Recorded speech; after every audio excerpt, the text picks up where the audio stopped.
हमारे चैनल को सब्सक्राइब करें और बेल नोटिफिकेशन को जरूर दबाएं। ज्योतिष रतन केंद्र चैनल पर हमारे सभी दर्शकों का बहुत बहुत हार्दिक स्वागत और अभिनंदन। मेरे प्रिय साथियों, मैं हूं आचार्य पंडित सर्वदानंद शर्मा। मेरी ओर से भी आप सभी को बहुत बहुत प्यार भरा नमस्कार। तो साथियों, आज हम आपके लिए लेकर के आए हैं कि जो आने वाला पर्व है भोलेनाथ का, जिसको हम महाशिवरात्रि के नाम से जानते हैं, तो ये महाशिवरात्रि वर्ष 2024 जो चल रहा है, इसमें कब मनाई जाएगी, इसको शिवरात्रि को मनाने के पीछे क्या धारणा होती है, क्यों ये मनाया जाता है और कैसे इसको मनाना चाहिए और इसकी पूजा की क्या विधि होनी चाहिए, किस प्रकार की पूजाएं होनी चाहिए, पूजा कब करनी चाहिए, उसके लिए क्या समय अवधि होनी चाहिए, ये सारी चीजें बहुत हम संक्षेप में आपसे चर्चा करेंगे इसकी। और अंत में आपको बताएंगे कि महाशिवरात्रि के दिन जो हमें पूजा, वैसे तो हम चर्चा के दौरान सारी चीजें आपसे डिस्कस करेंगे, उसमें यह भी बताएंगे कि शुभ मुहूर्त क्या है पूजा का, उसकी भी बात करेंगे। तो प्रिय साथियों, इस वर्ष महाशिवरात्रि का पर्व दिनांक 8 मार्च 2024 दिन शुक्रवार कृष्ण पक्ष को मनाया जाएगा। वैसे हमारे शास्त्रों के अनुसार शिवरात्रि पर्व जो है मनाए जाने के लिए कुछ नियम तय किए गए हैं। क्या नियम तय किए गए? नंबर 1, जैसे कि चतुर्दशी जो होता है, पहले ही दिन निशित व्यापनी हो तो उसी ही दिन महाशिवरात्रि मनाई जाती है। रात्रि का 8वां मुहूर्त निशित काल कहलाता है। अगर हम आसान शब्दों में अगर कहें तो जब चतुर्दशी तिथि शुरू हो और रात्रि का 8वां मुहूर्त चतुर्दशी तिथि में ही पड़ रहा हो तो उसी ही दिन शिवरात्रि मनाई जानी चाहिए।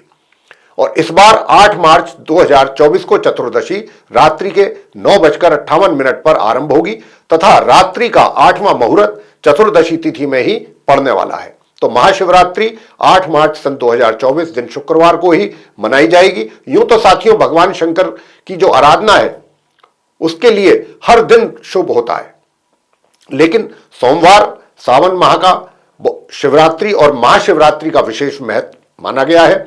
अब क्योंकि चर्चा महाशिवरात्रि को लेकर हो रही है इस कार्यक्रम में, तो हम आपको आज की इस चर्चा में भगवान शिव जी की पूजा के विषय में बताने जा रहे हैं कि आप इस दिन भगवान भोलेनाथ को अपनी पूजा से कैसे प्रसन्न कर सकते हैं। और इस दिन पौराणिक मान्यताओं के अनुसार ऐसा माना जाता है कि भगवान शिव और देवी पार्वती का जो विवाह संपन्न हुआ था, इसलिए यह दिन विवाहित जोड़ों द्वारा सुखी वैवाहिक जीवन और अविवाहित कन्याओं के द्वारा एक अच्छे पति की कामना करने के लिए सर्वश्रेष्ठ होता है। यह बात यहां पर ध्यान देने वाली है। सूर्य इस समय पर उत्तरायण होते हैं और इस दिन शिव पुराण का पाठ, महामृत्युंजय के मंत्र, महाशिवरात्रि की पूजा निश्चित काल में करना सर्वश्रेष्ठ माना गया है। मतलब महाशिवरात्रि पर महामृत्युंजय के मंत्र किए जा सकते हैं पूजा के तौर पे, या फिर शिव पुराण का पाठ। और भी कुछ पूजाएं हैं, उनकी भी विधि विधान कैसे होनी चाहिए, कब होनी चाहिए, वो भी हम आगे आने वाले इस चर्चा में आपसे पूरा डिस्कस करने वाले हैं। आज हम आपको आज की इस चर्चा में, जैसा कि हमने कहा भी है अभी आपसे, रुद्राभिषेक के जो महत्व है, रुद्राभिषेक जो होता है वो भी भगवान भोलेनाथ को प्रसन्न करने के लिए ही किया जाता है। तो रुद्राभिषेक के महत्व के विषय में भी बताएंगे। रुद्राभिषेक करने से कौन सी इच्छा जातकों की भगवान भोलेनाथ जी पूरी करते हैं तथा रुद्राभिषेक कब और कैसे करना चाहिए, रुद्राभिषेक करते समय किन किन बातों का विशेष रूप से ध्यान रखा जाना चाहिए और घर पर रुद्राभिषेक कैसे करें, इन सब बातों की जानकारी आपको देने वाले हैं आज हम इस चर्चा के दौरान। तथा अंत में हम आपको महाशिवरात्रि की पूजा का, जैसा कि हम कह भी चुके हैं आरंभ में, शुभ मुहूर्त का समय भी बताएंगे। साथियों, रुद्राभिषेक यूं तो कभी भी किया जाए हमेशा ही शुभ फलदायी होता है, लेकिन सावन के सोमवार की जो शिवरात्रि होती है उस पर एवं महाशिवरात्रि के पर्व पर तथा प्रत्येक माह के कृष्ण पक्ष की प्रतिपदा, अष्टमी, अमावस्या तथा शुक्ल पक्ष की द्वितीया एवं नवमी के दिन भगवान शिव माता गौरी के साथ मतलब होते हैं, क्योंकि गौरी के साथ होते हैं इन दिनों में, इन तिथियों में। तो अगर इन तिथियों में रुद्राभिषेक हम करेंगे या कोई भी जातक करता है, उसके द्वारा किया जाता है, तो ये मान के चलिए कि भगवान भोलेनाथ की कृपा बहुत शीघ्र ही प्राप्त होती है उस जातक को और उसके जीवन में सुख समृद्धि भी उसको बहुत शीघ्र ही प्राप्त होती है। हमारे सनातन धर्म में यह सबसे चमत्कारी पूजा मानी गई है साथियों, भगवान भोलेनाथ की रुद्राभिषेक की जो पूजा है। तो साथियों, यूं तो भक्त जो हैं, भक्तगण जो हैं, मंदिरों में ही यह पूजा संपन्न करते हैं, लेकिन आप यह रुद्राभिषेक की जो पूजा है अपने घर पर भी संपन्न कर सकते हैं। और इसके लिए आप सबसे पहले मिट्टी का शिवलिंग बनाएं। अगर घर पर पारस शिवलिंग पहले से ही मौजूद है आपके पास तो यह बहुत ही अच्छी बात है। सबसे पहले भगवान गणेश जी की जो आराधना है वो की जाएगी, फिर माता पार्वती जी की, उसके बाद नवग्रह की आराधना होगी, फिर माता लक्ष्मी जी और पृथ्वी माता, ब्रह्मदेव, अग्निदेव, सूर्यदेव और गंगा माता को पूजा जाएगा। उनको भी पूजा पर आमंत्रित किया जाएगा पूजा के लिए। इन सभी देवी देवताओं की रोली, अक्षत और फूल चढ़ा करके पूजा करनी है और प्रसाद अर्पण करने के बाद शिवलिंग की पूजा की जाएगी।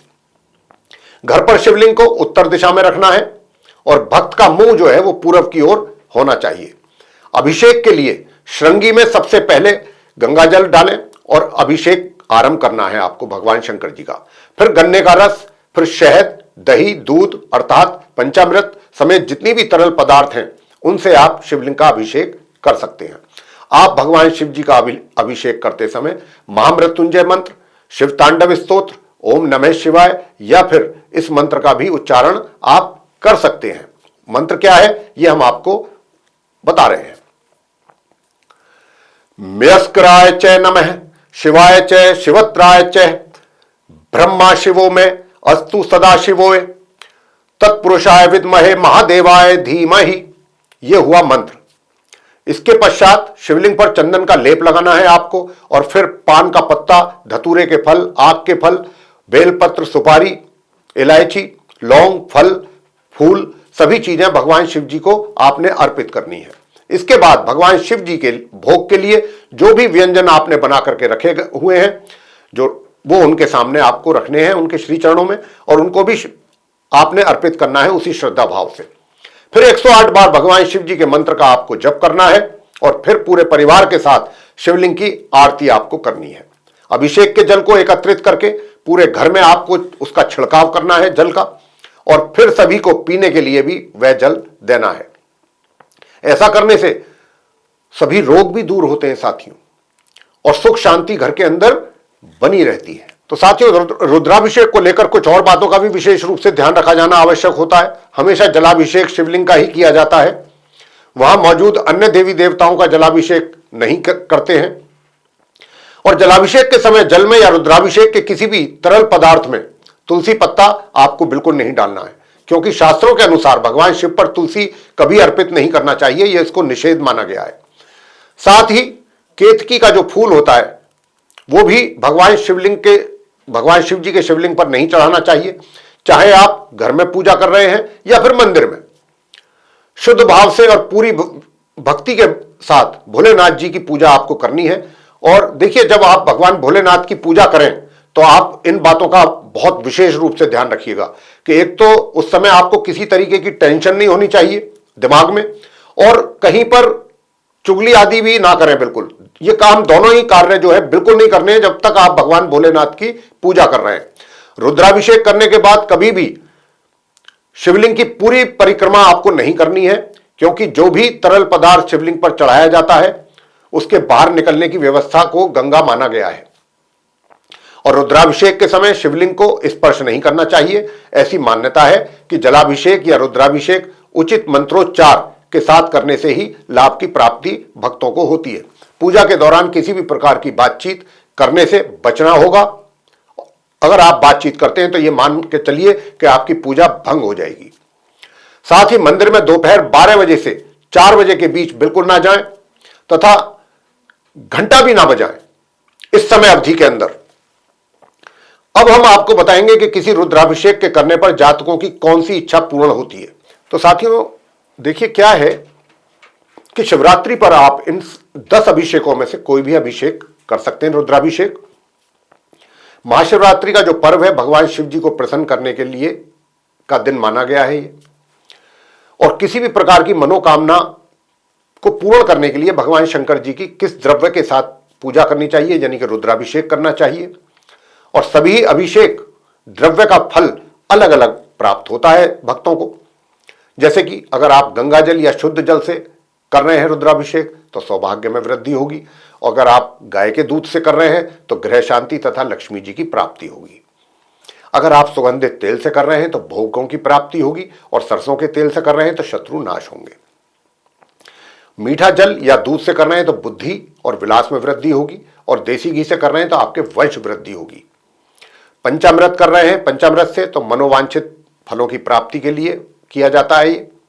और गन्ने के रस या फलों का रस से अगर आप कर रहे हैं तो मां लक्ष्मी जी और ऐश्वर्य की प्राप्ति होती है भक्तों को ऐसा करने। छाछ या मट्ठा या लस्सी इसके करने से ज्वर से छुटकारा प्राप्त होता है, और शहद से करने से ऐश्वर्य की प्राप्ति होती है भक्तों को। तो इस प्रकार के रुद्राभिषेक करने से किस प्रकार के आपको लाभ की प्राप्ति होती है, ये हमने आपको इसका विवरण दिया है। अब हम आपको बताने जा रहे हैं कि इस शिवरात्रि के दिन, महाशिवरात्रि के दिन, वो पूजा का शुभ मुहूर्त का समय क्या रहेगा जिसमें आपको पूजा करनी चाहिए और अपना पारण करना चाहिए। सबसे पहली बात बताएंगे आपको कि चतुर्दशी तिथि प्रारंभ होगी 8 मार्च की रात्रि 9:58 से, जो कि चतुर्दशी तिथि जो है समाप्त होने जा रही है वो 9 मार्च की शाम 6:18 पर। 8 मार्च 2024 दिन शुक्रवार, जिस दिन महाशिवरात्रि का पर्व मनाया जाएगा, उस दिन निश्चित काल पूजा का जो समय है, दरअसल जैसा कि हमने चर्चा के आरंभ में भी ये बात आपसे कही है कि यूं तो भक्त अलग अलग पहर में पूजा कर सकते हैं अपनी सहूलियत के, अपनी सुविधा के अनुसार, लेकिन जो ऐसे भक्त हैं जो भगवान भोलेनाथ को अपनी भक्ति से पूरी भक्ति से प्रसन्न करना चाहते हैं पूरी तरीके से, तो उनको फिर उनके लिए निश्चित काल का ही पूजा समय होता है। और वो निश्चित काल की पूजा का जो शुभ मुहूर्त का समय है वह है रात्रि के 12:13 से लेकर के रात्रि के 1:01 तक। कुल इसकी अवधि रहेगी 49 मिनट, 49 मिनट्स। 9 मार्च को शिवरात्रि के पारण का भी समय रहेगा। कब रहेगा? यह रहेगा प्रातः 6:41 से लेकर के शाम को 3:36 तक। अब अलग अलग पहर में भी अगर जो भक्त पूजा करना चाहते हैं तो उनके लिए भी हम बता रहे हैं कि वो कौन कौन सा पहर है कि जिसमें आप पूजा कर सकते हैं अपनी सुविधा अनुसार। उनके लिए भी शुभ मुहूर्त हम दे रहे हैं आपकी सुविधा के लिए। तो देखिए, रात्रि में प्रथम पहर का जो पूजन का समय रहेगा वो शाम 6:33 से लेकर रात्रि के 9:35 तक रहेगा। फिर रात्रि के द्वितीय पहर की जो पूजा का समय है वह है रात्रि के 9:35 से लेकर रात्रि के 12:37 तक। और रात्रि के तृतीय पहर की जो पूजा का समय है वह रात्रि के 12:37 से लेकर और प्रातः 3:39 तक।